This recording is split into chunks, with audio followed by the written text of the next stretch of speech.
새벽 공기가 차가웠다. 길거리는 아직 어둡고 가로등 불빛이 희미하게 젖어 있었다. 나는 평소처럼 검은 점퍼를 입고 늘 타던 버스 정류장으로 향했다. 이 길을 40년 동안 걸어왔다. 이제 마지막이다. 그 사실을 되새기며 천천히 걸음을 옮겼다. 버스 안에는 익숙한 얼굴들이 있었다. 서로 인사를 나누던 몇몇 동료들은 오늘따라 조용했다. 그들도 알고 있었다. 오늘이 나의 마지막 출근이라는 걸. 창문에 비친 내 얼굴은 예전보다 많이 늙어 있었다. 머리카락은 희끗희끗했고 손등엔 굳은 살이 오래된 상처처럼 자리 잡고 있었다. 이제 진짜 끝이구나. 나는 마음속으로 그렇게 중얼거렸다. 회사에 도착하자 공장의 기계음이 귀를 때렸다. 늘 듣던 소리였지만 오늘은 유난히 멀게 느껴졌다. 사람들은 나를 보며 환하게 웃었다. 과장님, 오늘 마지막 날이시죠? 그동안 정말 고생 많으셨습니다. 그들의 말은 따뜻했지만 어딘가에서 이제 당신 차례는 끝났습니다라는 의미로 들렸다. 사무실 책상 위엔 내가 정리해둔 서류 더미가 그대로였다. 볼펜, 명찰, 오래된 커피잔. 모두 내 손때가 묻어 있었다. 손끝으로 그것들을 천천히 쓸어내렸다. 그동안의 시간이 주마등처럼 지나갔다. 젊은 시절의 나, 퇴근 후 잠든 아이의 얼굴, 공장 안의 소음과 땀 냄새까지. 그 모든 게 한순간에 내 어깨 위로 내려앉았다. 잠시 후 동료들이 내 자리로 모여들었다. 작은 케이크 하나와 낡은 꽃다발 한 다발. 누군가 농담처럼 말했다. 이제 매일 쉬시겠네요. 부럽습니다. 나는 웃었다. 하지만 그 웃음은 금방 굳었다. 일을 그만두면 진짜 쉰다고 믿는 사람들은 아직 일하는 사람들 뿐이다.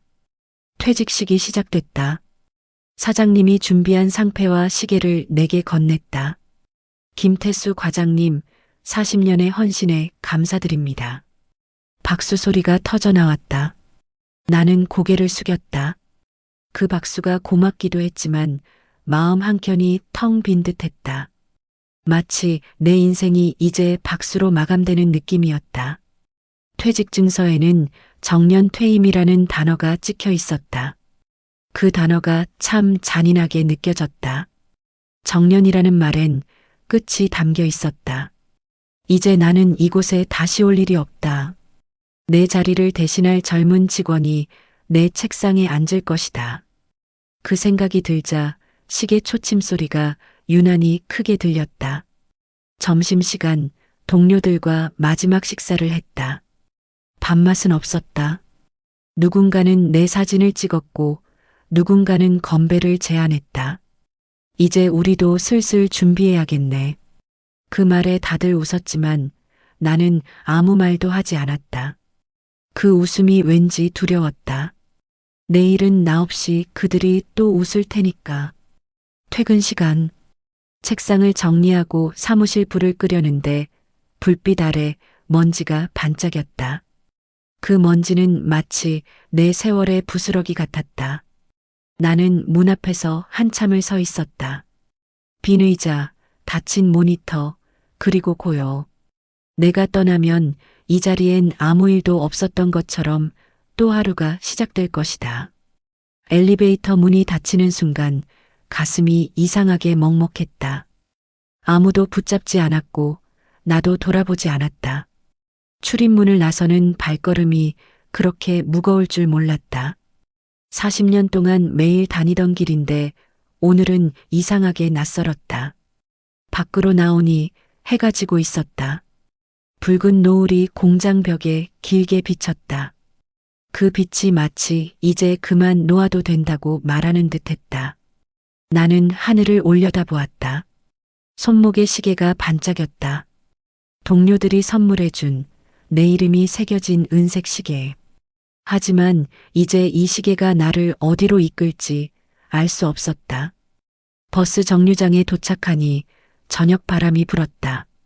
손에 쥔 퇴직 증서와 꽃다발이 바람에 흔들렸다. 나는 그걸 꼭 쥐었다. 마지막으로 버스에 올랐다. 창문에 비친 내 얼굴은 어딘가 공허했다. 버스가 출발하자 회사의 불빛이 점점 멀어졌다. 그 불빛 속에는 내 젊은 날의 모든 것이 있었다. 이제 그 빛은 더 이상 내 것이 아니었다. 현관문을 열자 익숙한 냄새가 아닌 낯선 공기가 흘러나왔다. 기름 냄새가 섞인 회사의 공기와는 전혀 다른 아무 냄새도 없는 공기였다. 나는 신발을 벗으며 천천히 집안을 둘러봤다.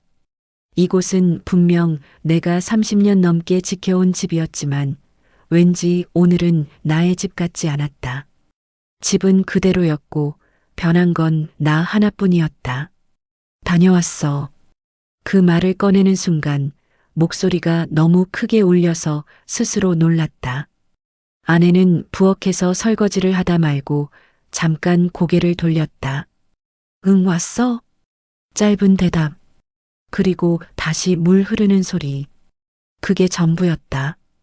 회사에선 수십 명이 내게 수고하셨습니다라고 말했는데 정작 이 집에선 그 한마디가 이렇게 무겁게 들릴 줄 몰랐다. 식탁 위에는 먹다 남은 반찬 몇 가지가 놓여 있었다. 냄비 속 국은 이미 식어 있었고 김치는 물이 말라 있었다. 나는 조용히 밥을 덜어 혼자 앉았다.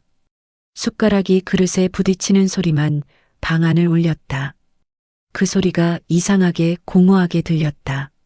아내는 아무 말도 하지 않았다.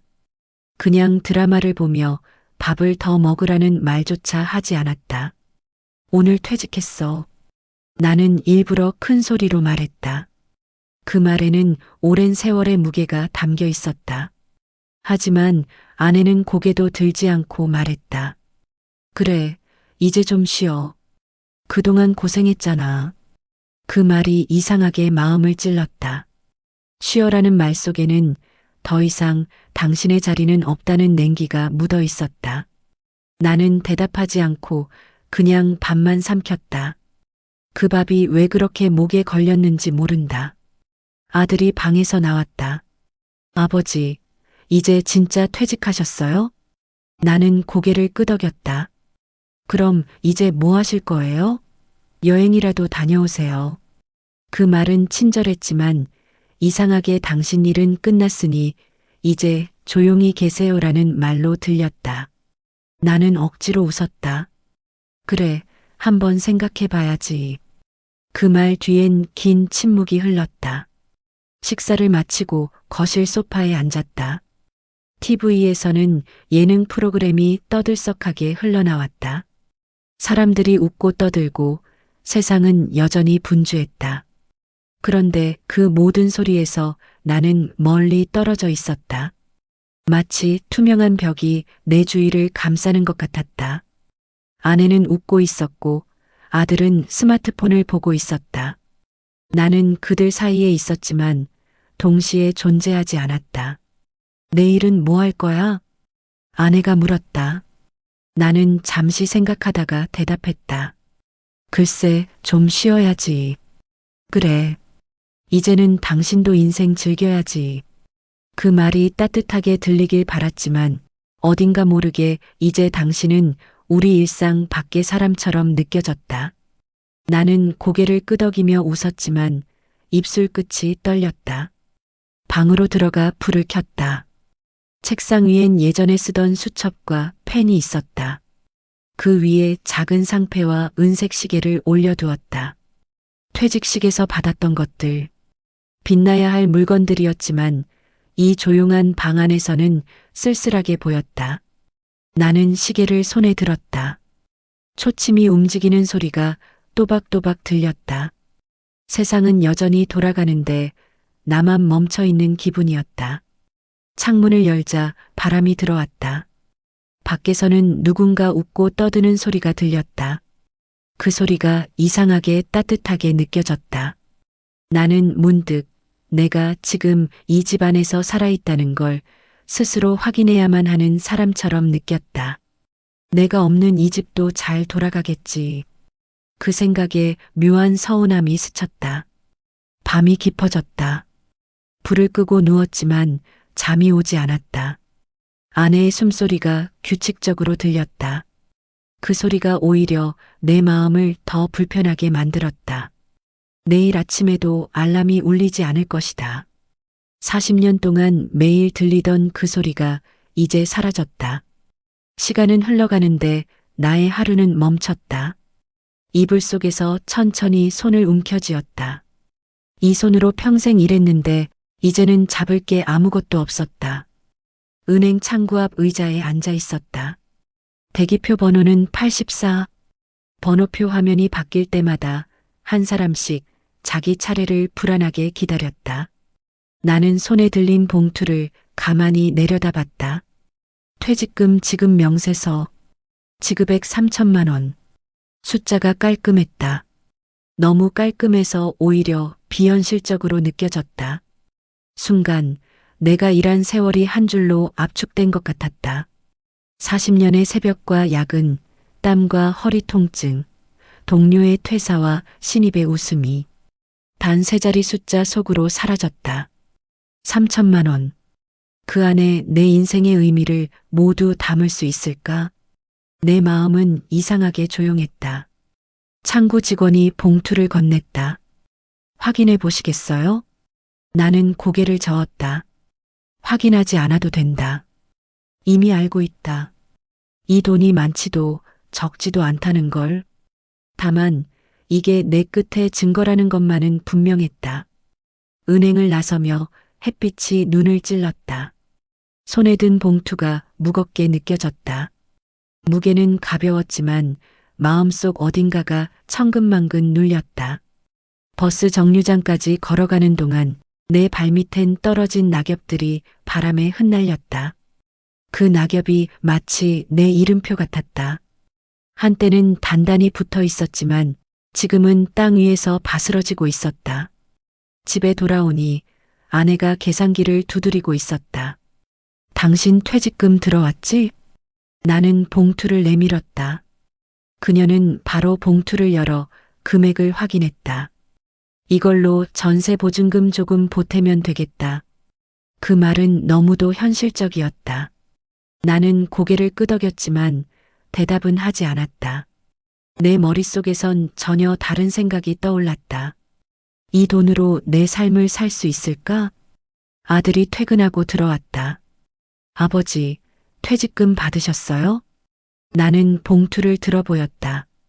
와, 3천만 원이면 요즘엔 괜찮은 편이네요. 그 돈으로 투자라도 하셔야죠. 그는 장난스럽게 웃었다. 나는 억지로 미소를 지었지만 속으론 아무 감정도 느껴지지 않았다. 내가 평생 일해본 돈이 그들에게는 단지 얼마짜리 자산으로만 들린다는 걸 깨달았다. 식탁에 앉으니 아내가 말했다. 이 돈은 우리 노후 자금으로 잘 굴려야 돼. 그래. 나는 짧게 대답했다. 그 순간 내 손이 떨리고 있다는 걸 느꼈다. 그 누구도 나에게 고생 많았다라고 말하지 않았다. 이제 끝났다는 말만 들릴 뿐이었다. 밤이 되어 방으로 들어왔다. 책상 위에 봉투를 올려두었다. 형광등 불빛 아래 흰 종이에 적힌 숫자가 더 선명해 보였다. 3천만 원. 나는 그 숫자를 손가락으로 따라가듯 천천히 쓸어내렸다. 이 종이 한 장이 내 인생의 마지막 월급이자 마지막 평가서였다. 서랍을 열었다. 그 안에는 내가 받은 사내 표창장, 오래된 사원증, 그리고 몇 년 전 동료들과 찍은 단체 사진이 들어 있었다. 사진 속에 나는 활짝 웃고 있었다. 그 웃음이 지금의 나와는 다른 사람 같았다. 나는 사진을 봉투 옆에 나란히 두었다.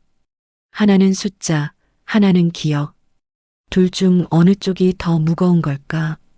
창밖을 바라보았다. 아파트 단지의 불빛이 하나둘 꺼져갔다. 그 불빛 속에도 수많은 사람이 오늘 하루를 마무리하고 있을 것이다. 나처럼 퇴근하고 나처럼 피곤했을 것이다. 하지만 내일 아침 그들은 다시 일어나 회사로 갈 것이다.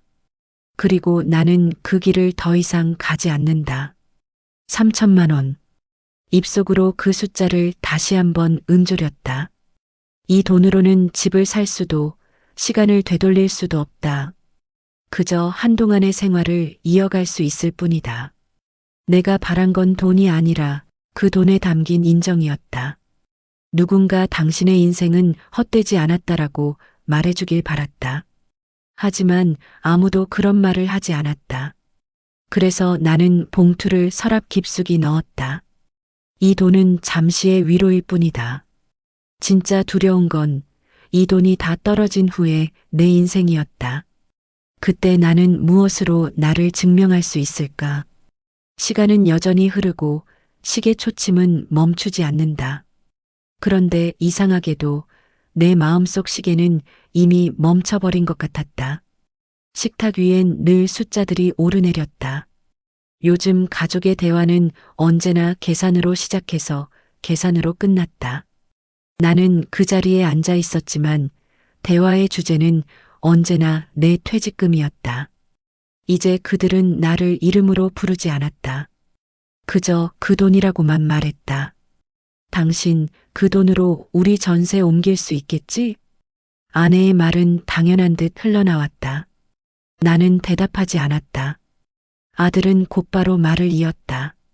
요즘 이자율이 올라서 그냥 묵혀두면 손해야.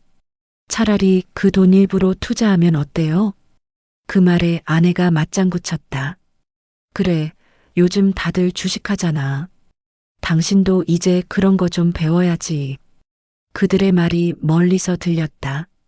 마치 유리병 너머에서 누군가의 대화를 듣는 것처럼. 나는 그저 고개를 끄덕였지만 아무 말도 하지 않았다. 그 순간 깨달았다. 이 식탁 위에서 나는 이제 결정권자가 아니었다. 단지 돈의 주인일 뿐, 그 돈의 의미는 이미 다른 사람의 것이었다. 아버지, 남은 돈은 어떻게 하실 거예요? 아들의 질문은 단순했지만 묘하게 냉정했다. 나는 잠시 말을 잃었다. 글쎄, 그냥 두려고. 그러자 아들이 웃으며 말했다. 요즘 그런 생각으론 안 돼요. 세상이 바뀌었어요. 나는 그 웃음 뒤에 깔린 무시를 느꼈다. 이제 나는 낡은 사고방식의 잔재로 취급받는 사람이 되어 있었다. 아내가 다시 말을 꺼냈다. 당신은 평생 돈 벌기만 했지 굴려본 적은 없잖아. 그 말은 사실이었지만 이상하게 자존심이 상했다. 내가 평생 해온 일, 그 돈을 지켜내던 방식이 한순간에 낡은 것으로 취급됐다. 나는 괜히 수저를 내려놓았다. 식탁 위에 밥이 식어갔다. 그들은 여전히 숫자를 이야기했다. 보증금, 대출, 투자, 수익률. 그 모든 단어가 나에겐 낯설고 차가웠다. 그 사이에서 나라는 사람은 점점 희미해졌다. 이 집의 중심에는 내가 없었다. 내가 가져온 돈만 남아 있었다. 당신 생각은 어때? 아내가 물었다. 나는 잠시 침묵했다. 그리고 조용히 말했다. 나는 그냥 우리가 같이 밥 먹는 게 좋았어. 그 말에 둘 다 나를 쳐다봤다. 아들은 피식 웃었다. 아버지는 아직도 그런 감정적인 말씀을 하시네. 그 말이 심장을 스쳤다. 감정이란 말이 그렇게 비아냥처럼 들리긴 처음이었다. 식탁 위의 조명이 희미하게 흔들렸다. 아내가 자리에서 일어나며 말했다. 당신은 그 돈만 잘 관리해. 다른 건 신경 쓰지 마. 그녀의 뒷모습을 바라보며 생각했다. 이 집의 중심은 이제 숫자다. 그리고 나는 그 숫자 옆에 붙은 이름표일 뿐이다. 방으로 들어와 불을 켰다. 책상 위에는 봉투가 그대로 있었다. 그 봉투가 나를 조용히 바라보는 것 같았다. 나는 천천히 봉투를 손에 들었다. 손끝이 떨렸다. 이게 내 전부라면 나는 앞으로 무엇이 될 수 있을까? 창문을 열자 밤바람이 들어왔다. 거리의 소음이 희미하게 들렸다. 누군가는 웃고 누군가는 뛰어다니는 소리. 세상은 여전히 살아 있었다. 그런데 이상하게 그 모든 소리 속에서 내 이름을 부르는 목소리는 단 하나도 없었다. 어느 날 아침 식탁의 의자가 조금 옮겨져 있었다. 늘 내가 앉던 자리였다. 하지만 그 자리에 아들이 먼저 앉아 있었다. 나는 잠시 멈칫했다. 앉아, 아버지. 제가 여기 앉을게요. 아들은 그렇게 말했지만 이미 밥그릇은 그 자리 위에 놓여 있었다. 나는 말없이 옆자리에 앉았다.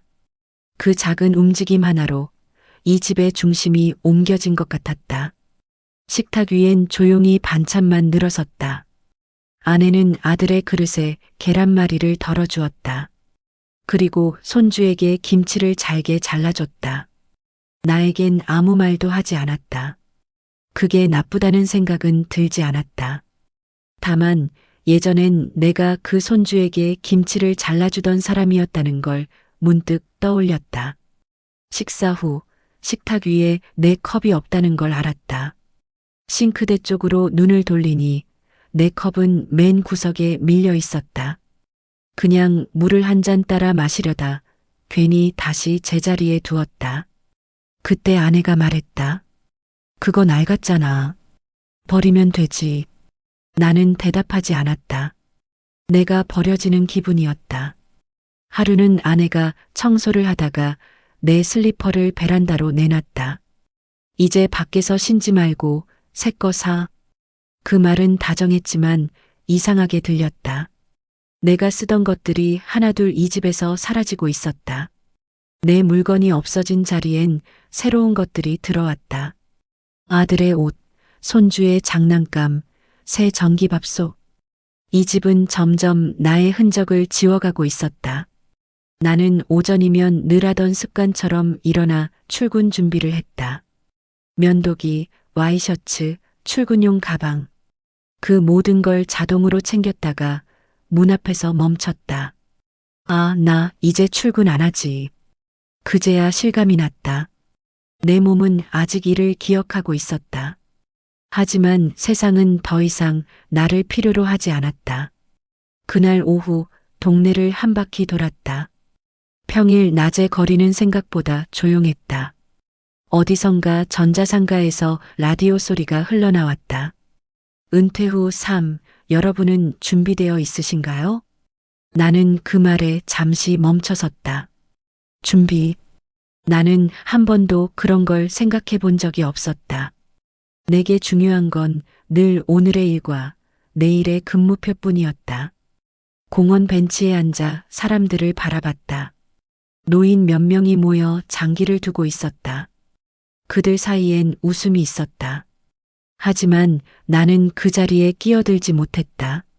내가 가진 건 퇴직금 봉투 하나뿐이었다. 그건 대화의 주제가 될 수 없었다. 집으로 돌아오니 거실에서 TV가 켜져 있었다. 뉴스에서 퇴직 세대의 새로운 도전이라는 문장이 보였다. 한 남성이 말했다. 퇴직 후에는 제2의 인생을 찾아야죠. 나는 피식 웃었다. 제2의 인생이라. 그런 멋진 말은 나 같은 평범한 사람에겐 사치였다. 나는 그저 제1의 인생이 끝난 사람일 뿐이었다. 아내가 부엌에서 나를 불렀다.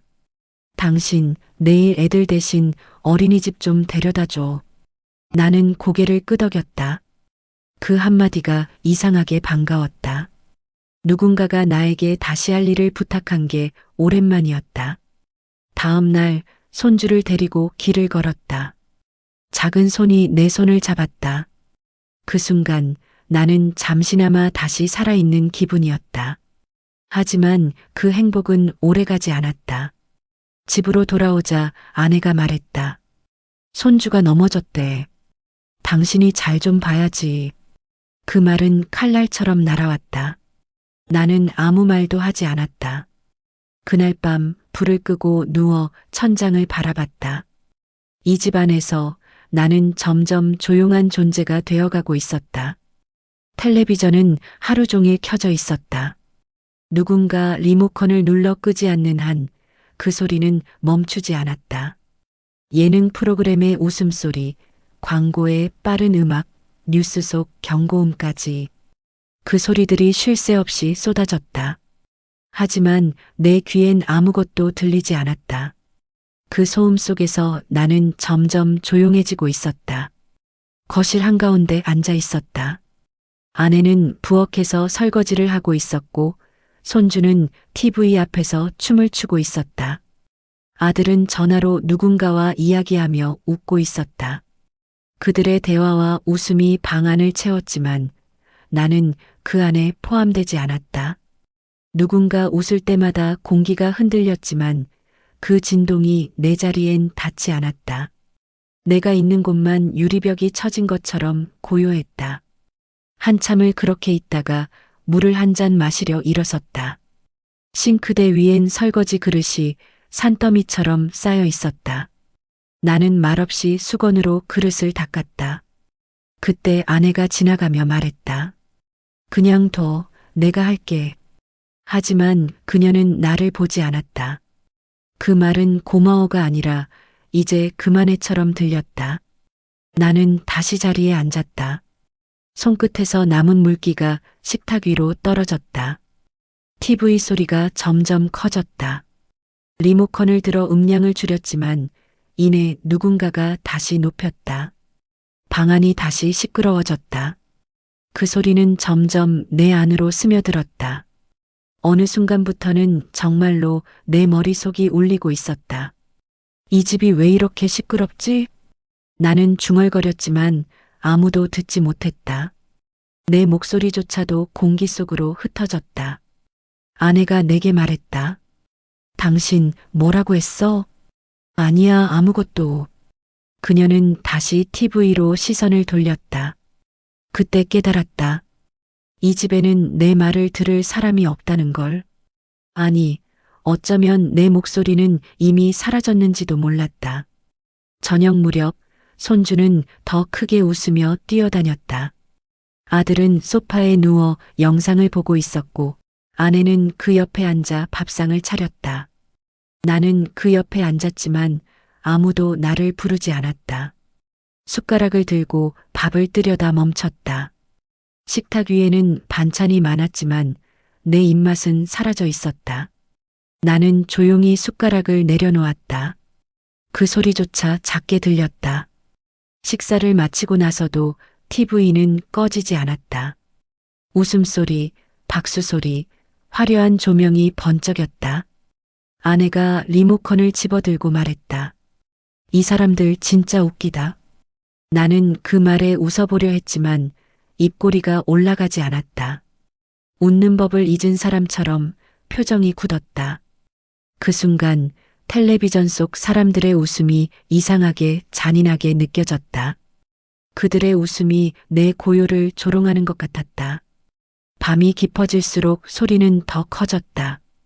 밖에선 자동차 경적이 울렸고 위층에서는 발소리가 울렸다. 나는 불을 끄고 방으로 들어왔다. 문을 닫자 오히려 더 시끄러웠다. 밖의 소리와 내 생각이 뒤엉켜서 머릿속이 복잡해졌다. 조용했으면 좋겠다.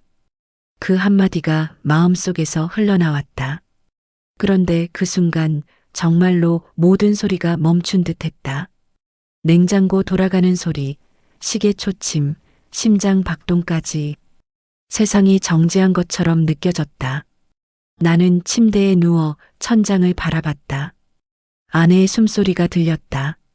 그건 유일하게 남은 사람의 소리였다. 하지만 그조차도 이젠 멀게 느껴졌다. 나는 손을 들어 천장을 향해 뻗었다. 손끝이 허공을 스쳤다. 내가 지금 이 방 안에 존재하는 게 맞을까? 문득 그런 생각이 들었다. 이제 나는 사람이 아니라 이 집의 소음 속에 섞여 사는 하나의 공기일 뿐이었다. 눈을 감았다. 머릿속에 다시 TV 소리가 들려왔다. 그 소리는 현실이 아니라 기억이었다. 웃음소리, 박수소리, 그리고 누군가의 목소리. 당신 뭐라고 했어? 나는 대답하지 않았다. 그 질문에 대답할 이유도 상대도 이제 없었다. 소음은 여전했고 내 마음만 완벽히 조용했다. 그 침묵 속에서 나는 조금씩 사라지고 있었다. 아침 햇빛이 커튼 사이로 스며들었다. 빛은 따뜻했지만 방 안의 공기는 이상하게 차가웠다. 눈을 뜨자 낯선 냄새가 났다. 포장박스와 새 비닐 테이프 냄새였다. 거실로 나가보니 바닥 가득 상자가 쌓여 있었다. 아내는 말없이 옷을 개고 있었다. 그 손놀림이 익숙하면서도 차가웠다. 이사 가나? 내 입에서 나온 말은 너무 가벼웠다. 마치 별일 아닌 듯 물었지만 이미 마음은 알았다. 아내는 고개를 들지 않았다. 응, 다음 주에. 아들이 집을 새로 구했대. 그녀의 말투에는 아무 감정이 없었다. 그게 더 무서웠다. 그럼 나는? 짧은 질문 하나가 방 안의 공기를 멈추게 했다. 아내는 잠시 멈추더니 천천히 고개를 돌려 내 눈을 피했다. 그건 아들이랑 얘기해봐. 그 말 속엔 가치는 어렵다는 뜻이 담겨 있었다. 나는 아무 말도 하지 못했다. 그날 저녁 식탁 위엔 박스테이프 소리가 끊이지 않았다. 아들은 휴대폰으로 무언가를 계산하고 있었다. 아버지, 새 집이 조금 좁아요. 방이 3개뿐이라. 그는 말을 끝내지 않았다. 대신 웃으며 덧붙였다. 그래도 가까워요. 버스로 새 정거장? 나는 고개를 끄덕였다. 괜찮다. 그 한마디가 입 밖으로 나올 때 내 안의 뼈마디가 하나씩 부서지는 소리가 들리는 것 같았다. 식탁 위에 반찬은 식어 있었다. 아내는 손주에게 밥을 먹이고 아들은 계속 이삿짐 목록을 확인했다. 누군가 이건 버리자고 말할 때마다 내 눈이 그 방향으로 향했다. 그 중에는 내 컵, 내 슬리퍼, 내 책도 있었다. 나는 아무 말도 하지 않았다. 그저 조용히 그 모든 걸 바라봤다. 이제 내 것이라고 부를 수 있는 게 점점 줄어들고 있었다. 밤이 되자 방 안은 어둡고 정적했다. 아내가 들어왔다. 당신 며칠만 동생 집에 지내면 어때? 짐 옮길 때 복잡할 것 같아서. 그 말은 다정하게 들리려 했지만 그 속엔 당신은 이제 여기 없어도 되라는 냉기가 섞여 있었다. 나는 미소를 지으며 말했다. 그래, 알았어. 그녀는 안도한 듯 고개를 끄덕였다. 그 표정이 낯설었다. 내가 언제부터 그녀에게 짐이 되었을까? 다음 날 이삿짐 트럭이 도착했다. 아들은 손에 장갑을 끼고 상자를 옮겼다. 아내는 벽에 걸린 시계를 포장하면서 말했다. 이건 가져가야지. 새 집에 걸 거야. 나는 손을 멈췄다. 그 시계는 내가 회사에서 받은 기념품이었다. 40년 근속 표창의 증거였다. 하지만 이제 그 시간은 가족의 시간으로 덮여버렸다. 손주는 내 다리에 매달려 물었다. 할아버지도 같이 가? 나는 잠시 아이의 눈을 바라봤다. 그 눈동자에는 아무 의심이 없었다. 할아버지는 잠깐 다른 데 갔다가 갈게. 아이의 손이 내 손을 꼭 잡았다. 그 손의 온기가 너무 따뜻해서 잠시나마 눈물이 나올 뻔했다. 짐이 다 실리고 문이 닫혔다. 아내는 나를 바라보며 짧게 말했다. 당신도 건강 챙기고. 그리고는 아무 미련도 없이 돌아섰다. 문이 닫히는 소리가 집안에 울렸다. 그 소리가 오래도록 메아리 쳤다. 나는 현관에 서서 한참 그 문을 바라봤다. 마치 그 문 너머에 내 과거가 모두 담겨 있는 듯했다. 트럭이 떠나고 거실은 비어 있었다. 달력 한 장, 먼지 낀 컵, 그리고 접힌 이불 하나. 나는 천천히 의자에 앉았다. 손에 남은 건 낡은 시계와 봉투 하나였다. 시계를 쥐자 초침이 또박또박 움직였다. 그 소리가 유일하게 살아있었다. 그래, 아직 나는 있다. 스스로에게 그렇게 말했다. 하지만 그 말은 금세 공기 속으로 흩어졌다. 초침만이 계속 내 존재를 대신해 울리고 있었다. 밖으로 나가니 찬바람이 불었다. 트럭이 사라진 도로 끝을 바라봤다. 햇빛이 번쩍이며 트럭의 자취를 지워버렸다. 나는 천천히 걸었다. 어디로 가는지도 몰랐다. 길 위에는 다른 사람들의 발자국, 웃음, 대화가 흘러갔다. 그 소리들이 모두 멀게 들렸다. 나는 그 사이를 걸었다. 아무도 나를 보지 않았다. 오늘 나는 정말로 가족이라는 단어에서 제외되었다. 문이 닫히는 소리가 멀어지고 남은 건 고요뿐이었다. 그동안 가득 차 있던 소리들이 사라지자 공기가 이상하게 무거워졌다. 한때는 가족의 대화, 밥 짓는 냄새, TV의 웃음소리가 겹쳐 있었던 공간이었다. 이제는 숨을 쉬는 소리마저 낯설게 들렸다. 나는 천천히 현관을 지나 거실로 걸어갔다. 바닥엔 먼지가 얇게 깔려 있었다. 햇살이 창문을 통해 들어오며 바닥 위로 긴 사선의 그림자를 드리웠다. 그 그림자 속을 걷는 내 발소리가 유난히 크게 들렸다. 한 발자국, 두 발자국. 마치 오래된 창고 속을 걷는 것처럼 모든 소리가 내 발끝에서 울렸다. 거실 벽은 텅 비어 있었다. 사진 액자가 걸려 있던 자리에 네모난 자국만 희미하게 남아 있었다. 나는 손끝으로 그 자국을 쓸어보았다. 먼지가 묻어났다. 그 자국 안에는 가족의 얼굴이 있었다. 웃던 얼굴, 생일 케이크 위에 초, 그리고 나. 하지만 지금은 아무도 없다. 흰 벽만 남았다. 식탁이 있던 자리에 의자 하나가 덩그러니 놓여 있었다. 나는 그 의자에 앉았다. 무릎 위에 손을 올려두자 나무의 차가운 감촉이 전해졌다. 의자 다리가 삐걱거렸다. 그 소리가 집 전체를 울렸다. 예전에는 시끄럽다고 느꼈던 그 소리가 지금은 마치 사람의 목소리처럼 반가웠다. 방으로 들어가니 옷장 문이 열려 있었다. 안은 비어 있었고 옷걸이 몇 개가 흔들리며 벽에 부딪혔다. 그 가벼운 소리가 마음을 찔렀다. 나는 손을 뻗어 옷걸이를 잡았다. 쇠의 차가운 감촉이 손끝을 스쳤다. 그 감각이 현실을 실감나게 만들었다. 이제 정말 끝이구나. 그제야 마음이 내려앉았다. 책상 서랍을 열어봤다. 안엔 종이 한 장이 남아 있었다. 아내의 글씨였다. 생활비는 통장에 넣어뒀어요. 동생네 연락했어요.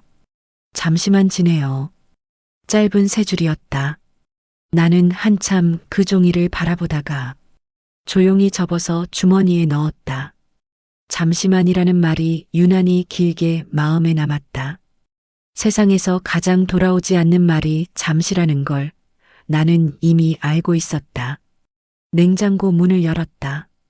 반쯤 남은 김치통 하나, 물이 반쯤 찬 페트병 하나, 그리고 유통기한이 지난 계란이 있었다.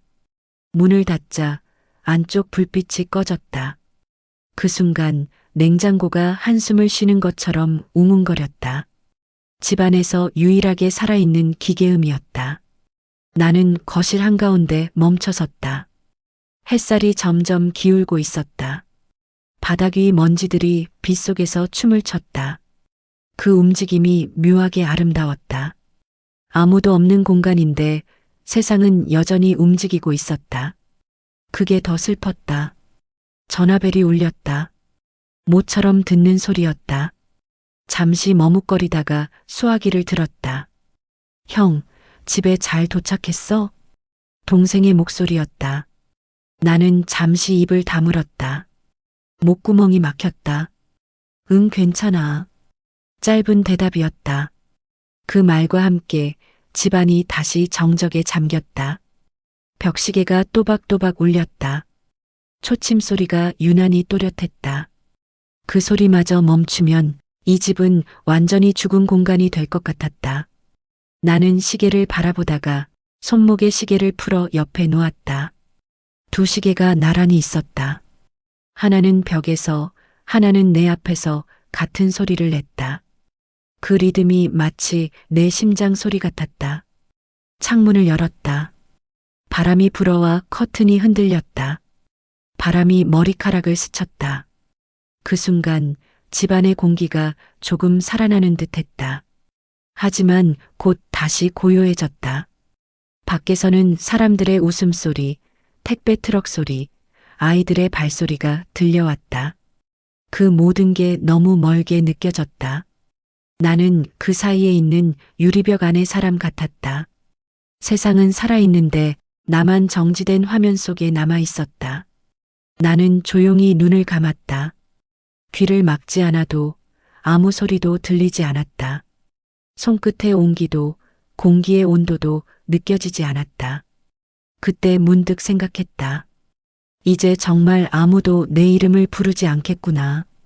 그 깨달음이 가장 조용한 고통이었다. 저녁 햇살이 벽을 따라 천천히 내려앉았다. 그 붉은 빛이 내 손등을 덮었다.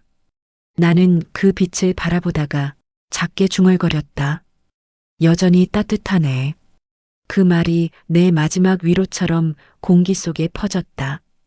그리고 그 빛이 완전히 사라질 때까지 나는 그 자리에서 한참을 움직이지 않았다. 하루가 길었다. 아침부터 아무 일도 없었는데 해는 느리게 움직였다. 시계 초침이 벽을 따라 또박또박 울렸고 그 소리가 방 안을 메웠다. 이젠 그 소리마저 내 심장 박동처럼 느껴졌다. 집안은 고요했고 공기엔 먼지 냄새가 섞여 있었다. 햇빛이 커튼 사이로 들어와 벽에 조용히 내려앉았다. 나는 창가에 앉아 있었다. 밖에서는 택배 트럭 소리, 아이들 웃음소리가 들렸지만 그 소리가 내겐 너무 멀었다. 세상은 분명히 살아있었지만 나는 그 바깥에 있었다.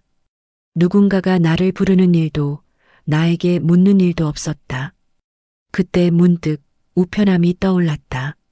나는 천천히 문을 열고 복도로 나갔다. 철제 계단 아래에 있는 작은 우편함. 안에는 광고 전단 몇 장과 요금 고지서가 있었다. 나는 습관처럼 그중 한 장을 꺼냈다. 종이를 뒤집으니 아무것도 적히지 않은 흰 뒷면이 나왔다. 그 하얀 면을 보고 한참 동안 멈춰섰다. 묘하게 그 빈 종이가 내 마음 같았다. 나는 천천히 그 종이를 들고 방으로 돌아왔다. 책상 위에는 오래된 펜 하나가 있었다. 회사에서 받았던 기념품, 아직 잉크가 남아있을까 싶어 펜촉을 눌러보니 검은 잉크가 느리게 번져 나왔다. 그걸 보며 나도 모르게 웃었다. 아직은 쓰일 수 있구나 하는 생각이 들었다. 나는 종이 위에 천천히 글을 썼다. 잘 지내고 있니? 그 문장을 쓰자마자 손이 멈췄다. 단 4글자인데 세상이 무겁게 느껴졌다. 내가 가족에게 마지막으로 말을 건 게 언제였을까? 마지막 대화가 싸움이었는지 아니면 무심한 대답이었는지도 기억나지 않았다. 펜 끝이 종이 위에서 떨렸다. 나는 다시 썼다. 나는 잘 지내지 못한다. 글자를 쓰는 동안 손끝이 서늘해졌다. 그 문장은 마치 내 고백 같았다. 누구에게 보낼 것도 아니었지만 그래도 누군가가 들어줬으면 하는 마음이 들었다. 퇴직한 날 사람들은 내 어깨를 두드리며 축하했지. 그런데 그날 이후로 아무도 나를 부르지 않았어. 시계는 계속 움직이는데 내 시간은 거기서 멈췄더라. 글씨가 점점 삐뚤어졌다. 손에 힘이 빠져 펜이 종이 위를 미끄러졌다. 나는 한숨을 쉬고 의자에 기대었다. 노을빛이 창가를 붉게 물들였다. 그 빛이 내 손등을 덮었다. 그 따뜻함이 잠시 사람의 손 같았다. 그제야 눈물이 흘렀다. 아무 소리도 없이 조용히. 나는 손등으로 눈가를 닦고 다시 펜을 들었다. 아들은 잘 지내겠지. 손주는 벌써 5살이지? 그 아이는 아직 날 기억할까? 할아버지라고 부르던 그 목소리가 가끔 귀에 들릴 때가 있어. 그게 내 하루의 유일한 소리야. 글을 마치고 종이를 반으로 접었다. 봉투는 없었다. 책상 위에 올려두자 종이 끝이 바람에 살짝 들렸다.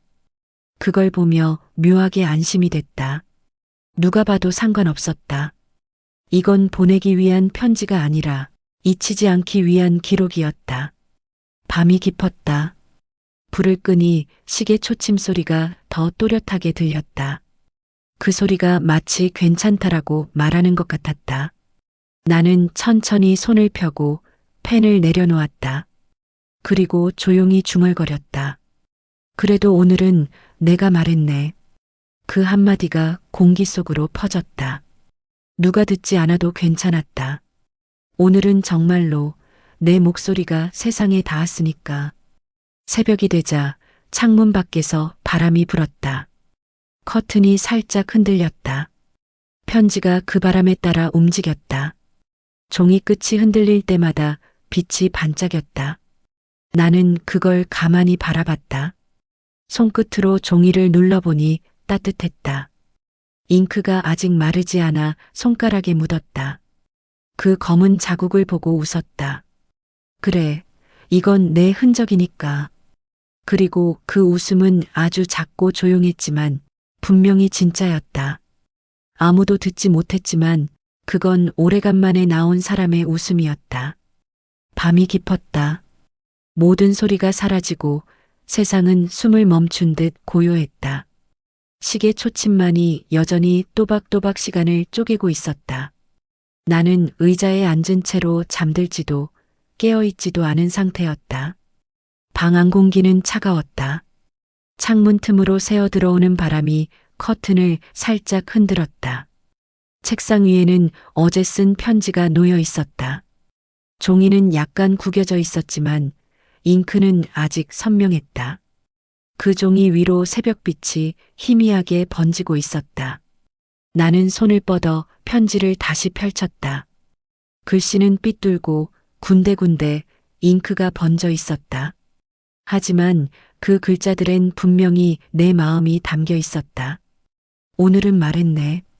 어제의 마지막 문장을 천천히 속삭였다. 그 말을 다시 입에 올리자 이상하게 가슴이 편해졌다.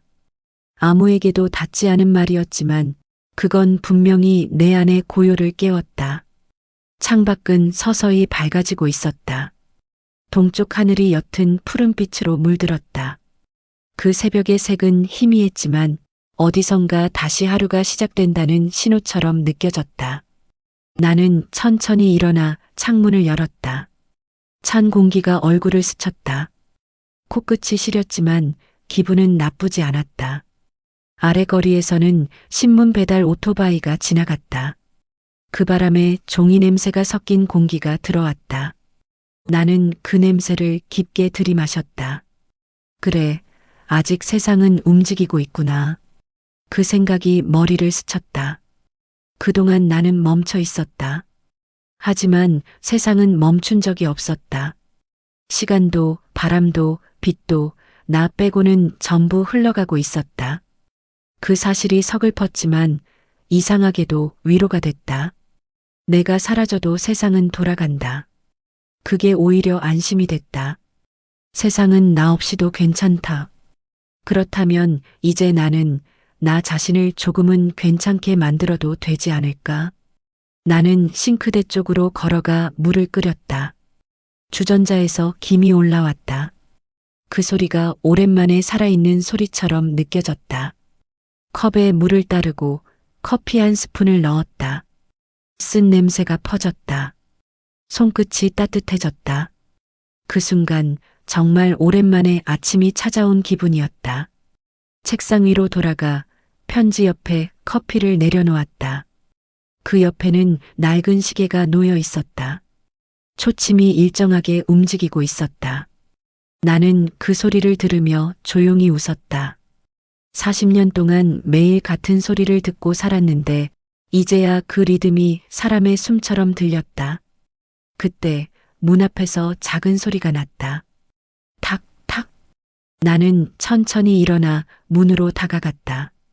문틈 아래로 무언가가 밀려 들어와 있었다. 봉투였다. 마침 신문 배달원이 실수로 넣은 건가 싶어 주었다. 하지만 봉투에는 내 이름이 적혀 있었다. 꽃님께. 글씨는 낯익었다. 아내의 글씨였다. 나는 천천히 봉투를 열었다. 안에는 짧은 메모가 들어 있었다. 이사 정리하다가 당신 사진이 나왔어요. 손주가 할아버지 보고 싶다네요. 나중에 시간 되면 밥 한번 같이 먹어요. 나는 한참 동안 그 종이를 바라봤다. 눈이 시렸다. 손끝이 떨렸다. 그 한 장의 종이가 어제 내가 썼던 편지와 마주 앉은 것 같았다.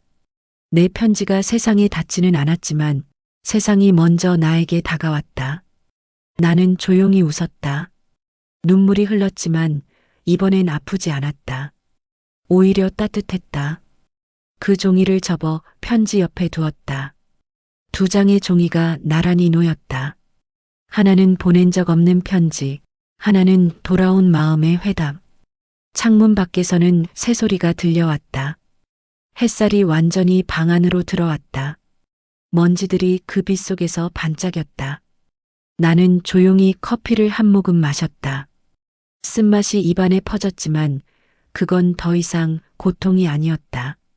그 쓴맛 속에 따뜻함이 있었다. 나는 천천히 편지 위에 손을 올려두었다. 그래, 이제 괜찮다. 그 말을 입안에서 천천히 굴렸다. 그 말에는 후회도, 분노도, 미련도 없었다. 그저 살아있다는 감각만이 남아있었다. 시계 초침이 또박또박 울렸다. 그 리듬이 오늘따라 유난히 부드럽게 들렸다. 나는 의자에 기대어 창밖을 바라봤다. 새벽의 빛이 완전히 아침으로 바뀌고 있었다. 밤과 낮의 경계가 사라지는 순간 나는 조용히 눈을 감았다. 그리고 속삭였다. 오늘도 괜찮을 거야. 그 말이 공기 속에서 천천히 녹아들었다. 이젠 아무도 듣지 않아도 좋았다. 그저 나는 여전히 존재하고 있었다. 그 사실 하나로 충분했다.